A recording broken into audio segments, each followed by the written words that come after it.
Hello students, नमस्कार। Chemistry की online class में आप सब बच्चों का हार्दिक स्वागत है। मैं उम्मीद करता हूँ आप घर पे सेफ होंगे और सुरक्षित होंगे। भाई जो हम बात कर रहे थे वो बात कर रहे थे चैप्टर फर्स्ट। उस चैप्टर का नाम था some basic concept of chemistry.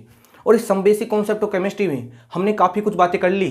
अब उन बातों को मैं रिवाइज नहीं करूँगा क्योंकि चैप्टर अपना काफ़ी बड़ा हो चुका है। हम जो बात कर रहे थे वो बात कर रहे थे मोल कॉन्सेप्ट के बारे में। और मोल कॉन्सेप्ट में मैंने आपको ज़्यादातर जो टॉपिक थे जो आपके सिलेबस में थे वो मैंने आपके साथ डिस्कस कर दिए। हम जो पिछले वाले लेक्चर में बात कर रहे थे वो बात कर रहे थे भाई लिमिटिंग रिएजेंट के बारे में। किसके बारे में बात कर रहे थे? लिमिटिंग रिएजेंट के बारे में। यानी हम जो बात कर रहे थे वो बात कर रहे थे सीमांत अभिकर्मक के बारे में। किसके बारे में बात कर रहे थे? सीमांत अभिकर्मक के बारे में। मैंने आपको बताया था सीमांत अभिकर्मक क्या होता है कि वह अभिकर्मक जो उत्पाद के बनने की मात्रा को डिसाइड करेगा। यानी वह अभिकर्मक जो आपको ये बताएगा कि आपका प्रोडक्ट कितना बन रहा है उसको बोलेंगे अपन सीमांत अभिकर्मक। उसे क्या बोलेंगे हम? सीमांत अभिकर्मक। मैंने दूसरी परिभाषा भी आपको बताई थी कि वह अभिकर्मक जो अभिक्रिया में सबसे पहले समाप्त हो जाता है, वह अभिकर्मक जो अभिक्रिया में सबसे पहले समाप्त हो जाता है उस अभिकर्मक को बोलते हैं हम सीमांत अभिकर्मक। उसे क्या बोलते हैं हम? सीमांत अभिकर्मक। बात क्लियर है? मैंने आपको एक छोटा सा एग्जाम्पल बताया था कि मान लो अपन ने साइकिल बनाने की फैक्ट्री खोली। उस साइकिल बनाने की फैक्ट्री में अपने पास जो टायर्स थे वो 400 थे और अपने पास जो पेडल्स थे वो अपने पास 100 थे। अब आप जानते हो एक साइकिल में 2 पेडल लगेंगे तो अपना मैक्सिमम पेडल कितने होंगे भाई? ज़्यादा से ज़्यादा आप कितनी साइकिल बना सकते हो? 50। मतलब आपकी जो साइकिल बन रही है उसे डिसाइड कौन कर रहा है? पेडल। तो जो डिसाइड करता है कि प्रोडक्ट कितना बनेगा उसे बोलते हैं लिमिटिंग रिएजेंट। उसे क्या बोलते हैं? Limiting reagent. मतलब टायर में और पेडल में लिमिटिंग रिएजेंट कौन होगा? पेडल। और जो बच गया उसको बोलते हैं अतिरिक्त अभिकर्मक। उसे क्या बोलते हैं हम? अतिरिक्त अभिकर्मक। या इंग्लिश में बात करूं तो बोलते हैं उसको एक्सेसिव रिएजेंट। क्या बोलते हैं? Excessive reagent. बात क्लियर है?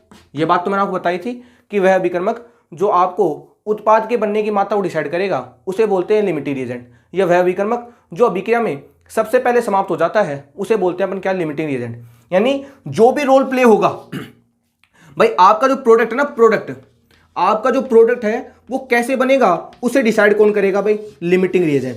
यानी आपको इस टॉपिक के अंदर ओनली 2 ही चीजों से मतलब है, एक तो लिमिटिंग रिएजेंट से और एक आपको मतलब प्रोडक्ट से। क्योंकि आप बनाओगे प्रोडक्ट और प्रोडक्ट के बनने की मात्रा को डिसाइड कौन करेगा भाई? आपका लिमिटिंग रिएजेंट। यानी आपको अगर कोई अभिक्रिया दी गई है तो पहला काम आपका क्या होगा? उसमें से लिमिटिंग रिएजेंट की पहचान करना। अगर आपको कोई रासायनिक अभिक्रिया दी हुई है तो सबसे पहले आप ये करोगे कि उस रासायनिक अभिक्रिया में आप लिमिटिंग रिएजेंट की पहचान करोगे। अगर आपको लिमिटिंग रिएजेंट की पहचान हो गई तो फिर आप जो मोल की जो अवधारणा है, जो आपका मोल का जो कॉन्सेप्ट है, आपका जो मोल का कॉन्सेप्ट है वो किस पर लगाओगे?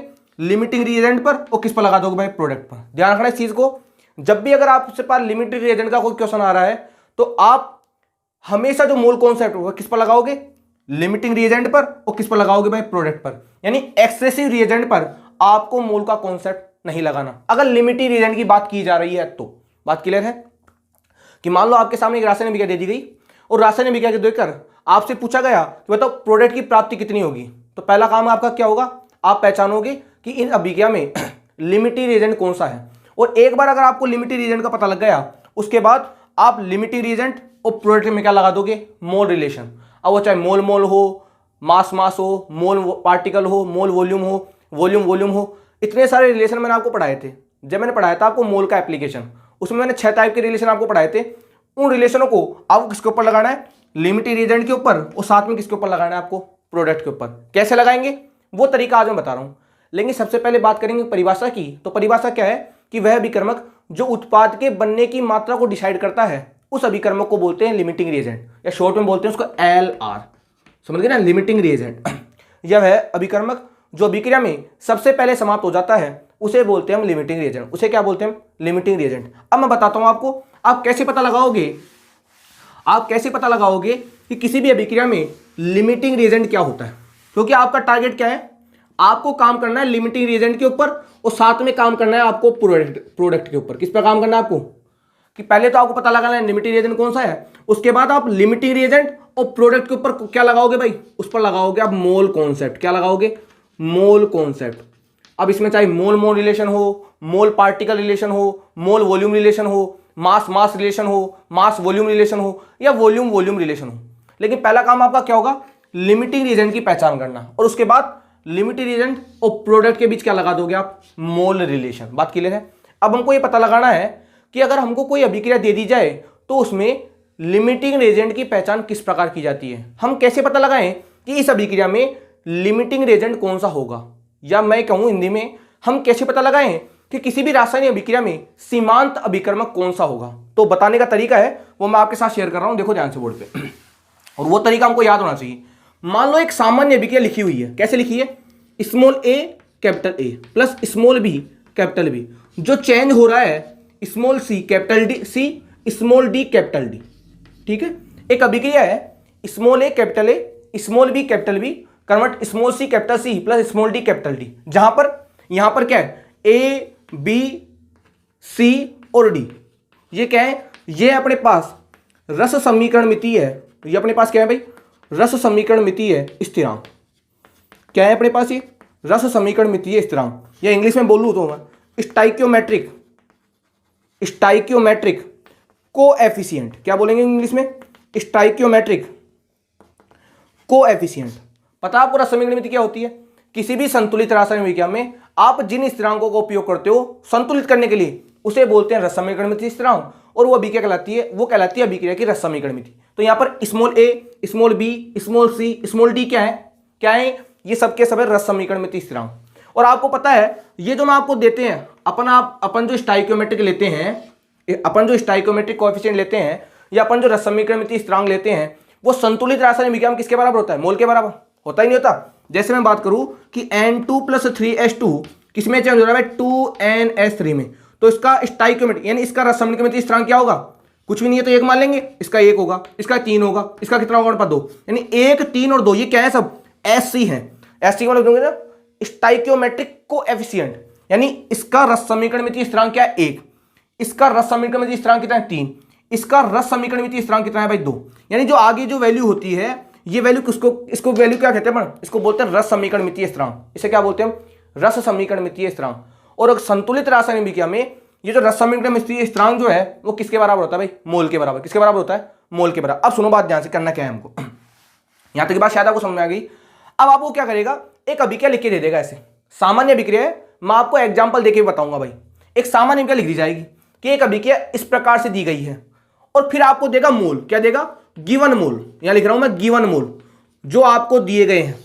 इसको साइड में कर देंगे कि A B C O D क्या है भाई, स्टाइकियोमेट्रिक कोएफिशिएंट, यानी A B C O D क्या है, रस समीकरण मितीय स्थिरांक। अब सुनो बात, हमको दिए गए हैं, गिवन मोल का मतलब जो आपको दिए गए हैं। आपसे कहेगा कि ए के मान लो 5 मोल है, बी के आपके पास 7 मोल है। देखो क्वेश्चन सुनो, क्वेश्चन किस प्रकार से है।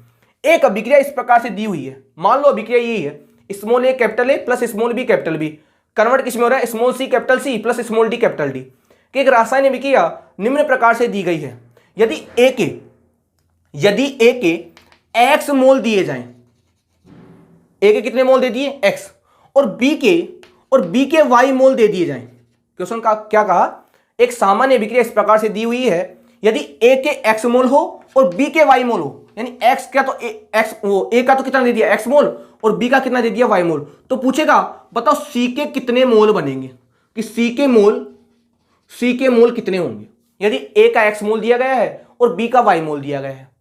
पहले क्वेश्चनों में हमारे पास क्या होता था, हमको केवल एक क्वांटिटी दी जाती थी, हमको केवल इनमें से केवल या तो ए दे देता या बी दे देता, ये तो करता था पहले वाले क्वेश्चन में, इनमें से कोई भी एक वैल्यू हमको दी जाती थी।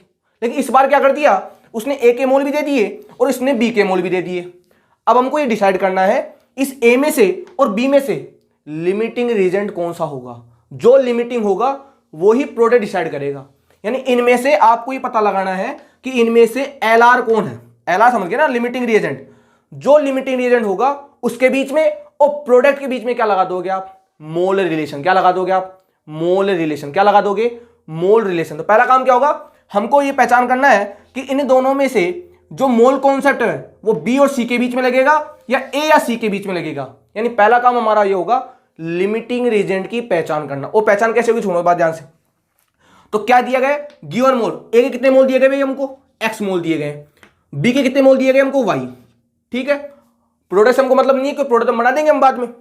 फिर आप क्या करोगे, फिर आप लिखोगे इसका एस सी, समझ गए ना, एस सी का मतलब क्या है, स्टाइकियोमेट्रिक कोएफिशिएंट। स्टाइकियोमेट्रिक कोएफिशिएंट, इसका कितना है भाई a है, इसका कितना है हमारे पास b है। अब ले लोगे आप इन दोनों का ratio mole divide by S C, क्या ले लोगे आप mole divide by S C. आपको हर क्वेश्चन में यही तरीका अपनाना है। सुनो, पहले आपको मोल दिए जाएंगे, उन मोलों को इनके नीचे लिख लो, ठीक है। उसके बाद क्या करना है आपको स्टाइकियोमेट्रिक कोएफिशिएंट, यानी आपको लिखना है रस समीकरण मितीय स्थिरांक। अभी क्या को देख के लिख लोगे आप। अब ले लोगे इन दोनों का रेशो, बताओ मोल कितना है x, स्टाइकियोमेट्रिक कोएफिशिएंट कितना है हमारे पास a, इसका मोल कितना है y, स्टाइकियोमेट्रिक कोएफिशिएंट कितना है हमारे पास b, यही तो है। अब अपने पास तीन कंडीशन बनेगी। तीन कंडीशन कौन कौन सी होगी? यदि x अपॉन a की वैल्यू y अपॉन b से बड़ी है, यानी इसका जो अनुपात है अगर इसकी तुलना में बड़ा है तो मैं कहूं इसका मान छोटा हो गया। तो इस स्थिति में जो कैपिटल B है भाई, ये वैल्यू किसके लिए? b के लिए तो थी। यदि x अपॉन a का अनुपात अगर y अपॉन b से बड़ा है तो इस स्थिति में भाई ये वैल्यू छोटी हो गई, और ये छोटी वैल्यू किसके लिए थी? b के लिए। इस स्थिति में जो आपका b होगा वो होगा लिमिटिंग रिएजेंट, यानी आपको मोल अवधारणा किसके ऊपर लगानी पड़ेगी? इस b के ऊपर और इस c के ऊपर। यदि इसकी वैल्यू छोटी है तो दूसरी कंडीशन क्या हो सकती है? ये अपने पास केस फर्स्ट हो गया। दूसरा केस क्या हो सकता है? यदि x अपॉन a की वैल्यू छोटी हो जाए और y अपॉन b की वैल्यू बड़ी हो जाए, यानी इसकी वैल्यू तो हो गई छोटी और इसकी वैल्यू हो गई बड़ी। अब की बार छोटा कौन है? ये, और ये वैल्यू किसके लिए? a के लिए। तो इस स्थिति में a हमारा क्या होगा भाई? Limiting reagent. यानी अगर मान लो इसकी वैल्यू छोटी हो जाए और इसकी वैल्यू बड़ी हो जाए तो जो छोटा होगा वो लिमिटिंग रिएजेंट होगा भाई, जो कम मात्रा में होगा वही तो लिमिटिंग होगा। तो ये किसके लिए? a के लिए। तो अब आप किस पर लगाओगे रिलेशन? आप लगाओगे a के ऊपर और c के ऊपर। लेकिन मान लो ऐसा हो जाए, तीसरा केस क्या हो जाए, यदि x अपॉन a की वैल्यू अगर y अपॉन b के बराबर हो जाए, यदि x अपॉन a की वैल्यू अगर y अपॉन b के बराबर हो जाए तो दोनों ही वैल्यू बराबर है, तो चाहे आप लिमिटिंग रिएजेंट इसको मानो या आप इसको मानो, दोनों का आंसर बिल्कुल क्या आएगा? सेम। तो इस स्थिति में a एंड b दोनों किसका काम करेंगे भाई? लिमिटिंग रिएजेंट का। ये इंपॉर्टेंट कॉन्सेप्ट है जो मैं आपके साथ शेयर कर रहा हूं। इस चीज को अगर जो विद्यार्थी समझ गया उसको लिमिटिंग रिएजेंट के क्वेश्चन सोल्व करने में कोई परेशानी नहीं होगी। ध्यान से देख लीजिए आप इस चीज को। अगर जिस विद्यार्थी को अगर ये वाला कॉन्सेप्ट समझ में आ गया उसको लिमिटिंग रिएजेंट के यानी सीमांत अभिकर्म के क्वेश्चन करने में कोई प्रॉब्लम नहीं होगी। पहला काम क्या होगा? आपको जो अभिक्रिया दी गई है उसको संतुलित अवस्था में आप लिख लीजिए, फिर आपको जो मोल दिए गए हैं उनको लिख लीजिए। उसके बाद आप क्या लिखोगे? उसका रस समीकरण मितीय स्थिरांक तो देकर लिख लोगे आप। फिर ले लोगे उनका रेशो। अगर मान लो ये वाला रेशो बढ़ा रहा है, अगर मान लो ये वाला रेशो बढ़ा रहा है तो छोटा कौन है? ये। तो इस स्थिति में ये होगा लिमिटिंग। अगर मान लो ये छोटा है तो ये होगा लिमिटिंग। अगर दोनों ही बराबर है तो दोनों ही लिमिटिंग होंगे, चाहे आप इससे निकालो चाहे इससे निकालो, बात बिल्कुल क्या होगी? बराबर, और आंसर भी बिल्कुल क्या होगा आपका? सेम। ये तो सामान्य बात होगी। अब मैं एक एग्जांपल के द्वारा इस टॉपिक को एक्सप्लेन करूंगा कि सर इसका मतलब है क्या। हम कैसे पता लगाएंगे कि जो आपने जो लिखा है कि ये बी लिमिटिंग होगा, ए लिमिटिंग होगा और ए एंड बी लिमिटिंग होंगे, इनका मतलब है क्या? कैसे पता लगाएंगे और एग्जाम्पल क्या होगा अभी मैं आपके साथ डिस्कस कर रहा हूं। लेकिन पहले आप ये देख लीजिए कि जब भी आपको एग्जाम में क्वेश्चन दिया जाएगा तो पहला काम क्या होगा आपका?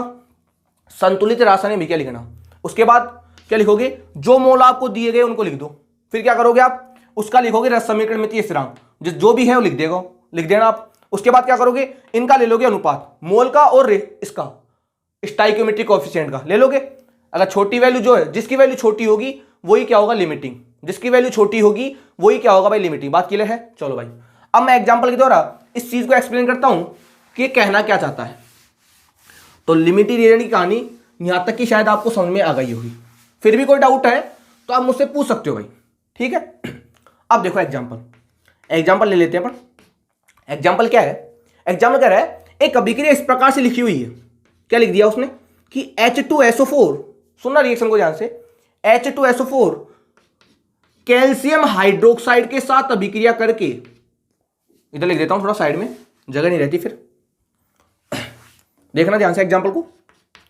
कह रहा है एक अभिक्रिया इस प्रकार से लिखी हुई है कि H2SO4 कैल्शियम हाइड्रोक्साइड से अभिक्रिया करके कैल्शियम सल्फेट और वाटर बना रहा है। ठीक है, हो गया ना? बैलेंस हो गई रिएक्शन, बैलेंस हो गई। देखो कैल्शियम एक है, कैल्शियम एक है, सल्फेट हमारे पास एक है और हाइड्रोजन कितने हुए? 2, वाटर ऑक्सीजन 2 गए, 2H2 कंप्लीट अपने पास 4 हो गए ना हाइड्रोजन, 2 तो ये रहे 2 ये रहे, कंप्लीट बैलेंस है। एक सामान्य अभिक्रिया इस प्रकार लिखी हुई है। देखना क्वेश्चन को हम किस प्रकार सोल्व करेंगे।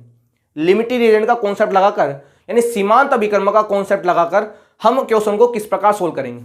एक अभिक्रिया इस प्रकार लिखी हुई है, लिख दी अभिक्रिया। कह रहा है यदि लिख दिया अभी किया। कह रहा है यदि H2SO4 के, सुनना रिएक्शन को ध्यान से, यदि H2SO4 के 0.5 मोल लिए जाए, यदि H2SO4 के 0.5 मोल तथा CaOH के होल ट्वाइस यानी कैल्शियम हाइड्रोक्साइड के 0.2 मोल लिए जाएं तो CaSO4 के कितने मोल प्राप्त होंगे? तो CaSO4 के कितने मोल प्राप्त होंगे? क्या कह रहा है, सुना वापस क्वेश्चन को ध्यान से। एक अभिक्रिया इस प्रकार लिखी हुई है, H2SO4 plus calcium hydroxide equal to calcium sulphate plus 2H2O लिख दिया। कह रहा है यदि H2SO4 के आपको कितने मोल दे दिए गए? 0.5, और कैल्शियम हाइड्रोक्साइड के आपको कितने मोल दे दिए गए भाई? 0.2। तो पूछा ये है कि बताओ कैल्शियम सल्फेट के कितने मोल बनेंगे। क्या पूछ लिया?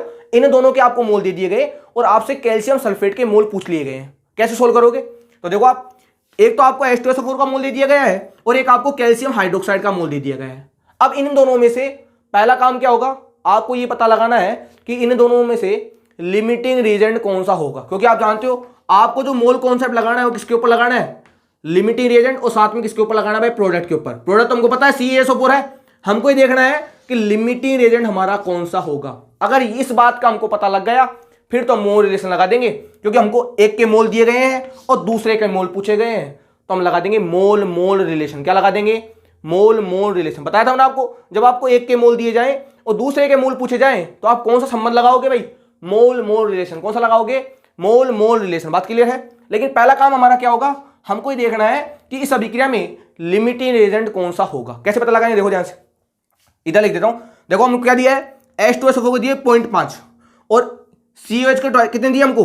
0.2 मोल। ठीक है, और हफ कर देता हूं और अभी क्या सोल्व करता हूं। देखो ध्यान से, तो पहला काम क्या होगा? मैंने आपको कहा था आपको क्वेश्चन में मोल दिए जाएंगे, उन मोलों को उनके नीचे लिख दो सेपरेट रूप से। तो हमको दिए गिवन मोल, हमको दिए क्या गए हैं? इसके कितने दिए? 0.5। इसके कितने दिए गए? 0.2। प्रोडक्ट हमको पता है CaSO4 ही है। चलो भाई, फिर आप क्या लिखोगे? SC। क्या लिखोगे भाई? बताया था मैंने आपको, मोल आपको दे दिए जाएंगे, फिर आप लिखोगे स्टाइकियोमेट्रिक कोएफिशिएंट। क्या लिखोगे? रस समीकरण मितीय स्थिरांक। इसका भी 1 है, जब कुछ नहीं होता एक ही मानते हैं। इसका भी 1 है, जब कुछ नहीं होता कितना मानते हैं? इसका भी 1 है और इसका भी कितना है अपने पास? 1 है। अब क्या लोगे आप? अब लोगे आप मोल डिवाइड बाई SC। क्या लोगे आप? मोल में किसका भाग दोगे? स्टाइकियोमेट्रिक कोएफिशिएंट का। तो देखो 0.5 में जब 1 का भाग दोगे तो 0.5 ही आएगा, और 0.2 में जब आप 1 का भाग दोगे तो क्या आएगा? 0.2। बताओ आएगा नहीं आएगा? ये तो करोगे ना भाई, जो आपको मोल दिए उनको लिख लोगे, फिर आप लिखोगे रस समीकरण में स्थिरांक। इसका भी 1 है, इसका भी 1 है, लिख दिया आपने। फिर आप लोगे दोनों का रेशो, ले लिया। अब देखो ये वैल्यू तो हमारे पास हो गई, इसको अपन x मान लिया तो ये अपने पास होगी x/a। इसको क्या ले लिया अपने? y/b। अब आपको देखना है छोटी वैल्यू कौन सी है।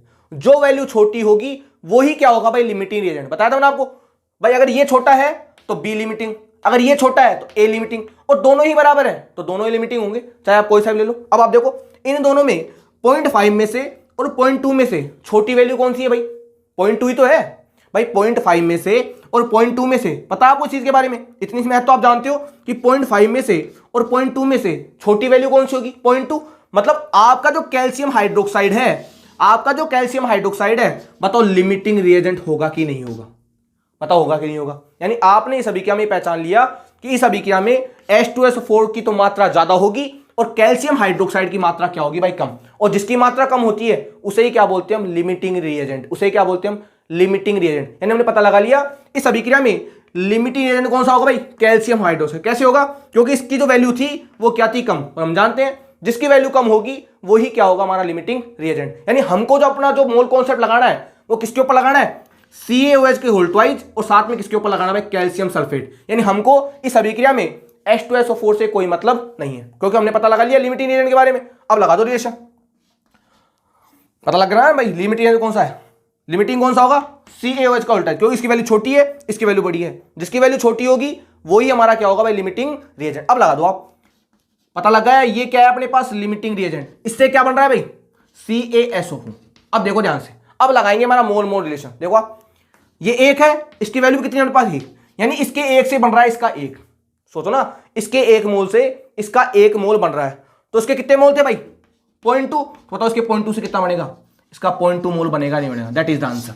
सिंपल था, क्योंकि इसके 1 मोल से इसका 1 मोल बन रहा था, इसके कितने मोल दिए गए थे 0.2, तो इसके 0.2 से इसका कितना बनेगा भाई 0.2 तो बनेगा भाई, 1 से 1 बन रहा है तो 0.2 से कितना बनेगा 0.2 बनेगा। ये होगा हमारा अभी क्या का आंसर। यानी अगर आपके साथ क्वेश्चन ये दिया हुआ है और ये वैल्यू दी गई है तो उसका आंसर क्या होगा 0.2 मोल। कितना होगा हमारे पास 0.2 मोल, देख लीजिए ध्यान से। यानी इस अभिक्रिया में जो कैल्शियम सल्फेट के जो मोल होंगे वो कितने होंगे भाई 0.2 मोल। कितने मोल होंगे 0.2 मोल, कितने मोल होंगे 0.2 मोल। बात क्लियर है, क्योंकि ये वैल्यू छोटी थी, ये वैल्यू वो, ये वैल्यू छोटी थी, ये वैल्यू वो, ये वैल्यू तो बड़ी थी, ये वैल्यू क्या छोटी। जो वैल्यू छोटी होगी उसे क्या लोगे आप लिमिटिंग रिएजेंट। एक सामान्य अभिक्रिया और ले लेता हूँ, एक छोटा सा एग्जांपल और ले लेते हैं, उसके बाद में ये छोटा सा जो टॉपिक था लिमिटिंग रिएजेंट का वो आपका क्या हो जाएगा फिनिश। ऐसा कुछ है नहीं इसमें स्पेशल, बस आपको ये पता लगाना है कि लिमिटिंग रिएजेंट कौन सा होगा, फिर लगा दो आपके मोल मोल रिलेशन, और वो मैंने आपके साथ शेयर किए हैं, बताया भी मैंने आपको मोल मोल रिलेशन। एग्जाम्पल ले लो, जैसे मान लो अभी क्या लिख दिया ऐसे A+2B कन्वर्ट इंटू 3C, क्या लिख दिया, एक सामान्य अभिक्रिया इस प्रकार लिखी हुई है, हम ये मान के चल रहे हैं कि अभिक्रिया संतुलित है, हमने मान लिया है A+2B कन्वर्ट इंटू 3C। कह रहा है अगर A के आपको 1 मोल दिया जाए और B का आपको, यदि A के आपको 1 मोल दे दिया जाए और B के आपको कितने मोल दे दिए भाई, A के तो आपको दे दिए 2 मोल, ऐसा मान लो A के तो आपको दे दिए 2 मोल और B के आपको दे दिए 1 मोल। पूछा बताओ C के मोल कितने बनेंगे, यानी आपको कितने गिवन मोल, क्या लिखोगे पहले आप गिवन मोल, A के कितने दिए गए भाई 2, B के कितने दिए गए भाई आप 1।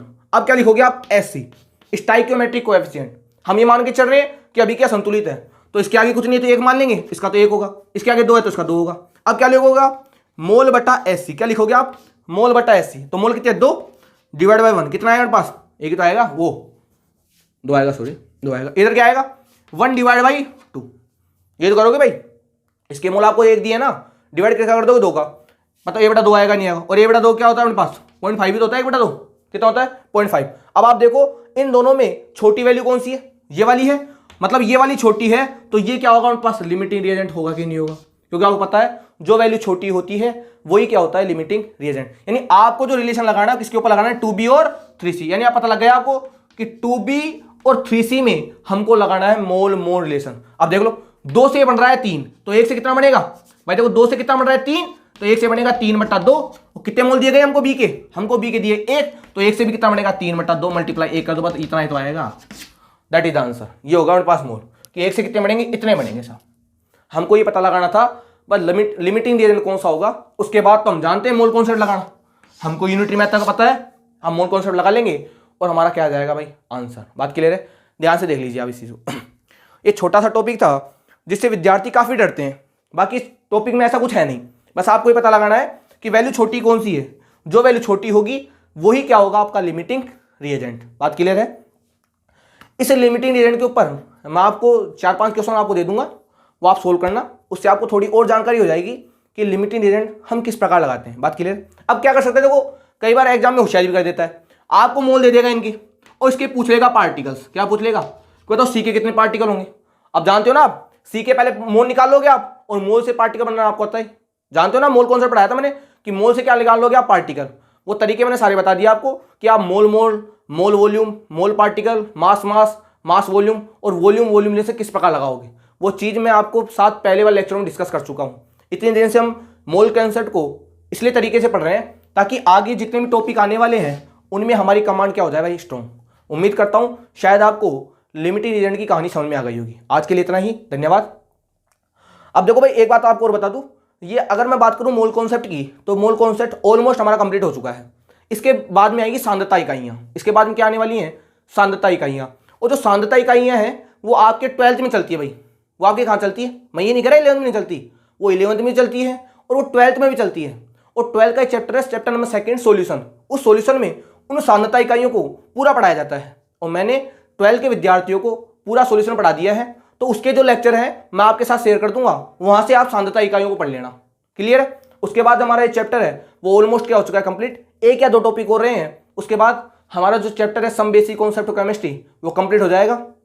फिर हम बात करेंगे नए चैप्टर की तरफ, और वो चैप्टर होगा हमारा एटॉमिक स्ट्रक्चर यानी परमाणु संरचना। आज के लिए इतना ही, धन्यवाद।